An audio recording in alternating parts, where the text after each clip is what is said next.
ఈరోజు మన సతీష్ రావు గారు తేజ డిఫెన్స్ అకాడమీ వారు 2026లో అంటే మన తెలంగాణలో టాప్లో డిఫెన్స్ అకాడమీ మెయింటైన్ చేస్తుండ్రు.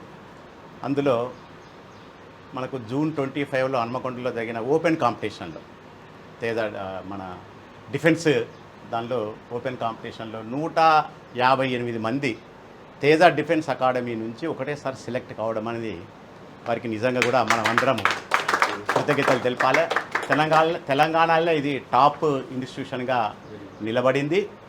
మరి అందులో దాదాపు ఒక 131 మంది ఏమో మన డిఫెన్స్ ఫోర్స్లా, అలాగే ఎయిర్ ఫోర్స్లో ఒక 3, అలాగే క్లరికల్లా, టెక్నికల్, నాన్ టెక్నికల్గా మొత్తం 158 మంది 2026 ఒకటే బ్యాచ్లో సెలెక్ట్ కావడం అనేది వారికి ఈ మన కిట్టి పార్టీ తరఫున సన్మానం చేయడం అనేది నిర్ణయించుకొని ఈరోజు వారికి సన్మానం చేయడం జరుగుతుంది.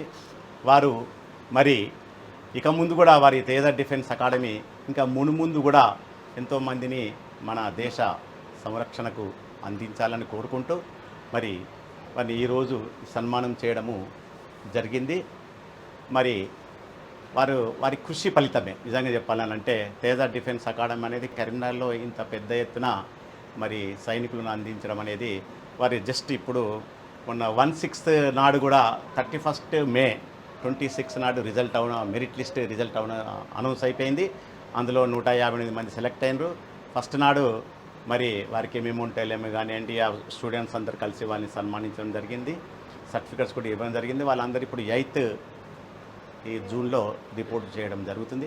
ఇక ముందు కూడా వారు ఎంతో సైనికులను తయారు చేసేసి దేశ రక్షణకు ఎయిర్ ఫోర్సే కానివ్వండి, నావే కానివ్వండి, డిఫెన్స్లో కానీ అందరినీ మరి మన కరీంనగర్ తరఫున పంపించాలని కోరుకుంటూ ఈ అవకాశం ఇచ్చిన మీ అందరికీ కృతజ్ఞతలు.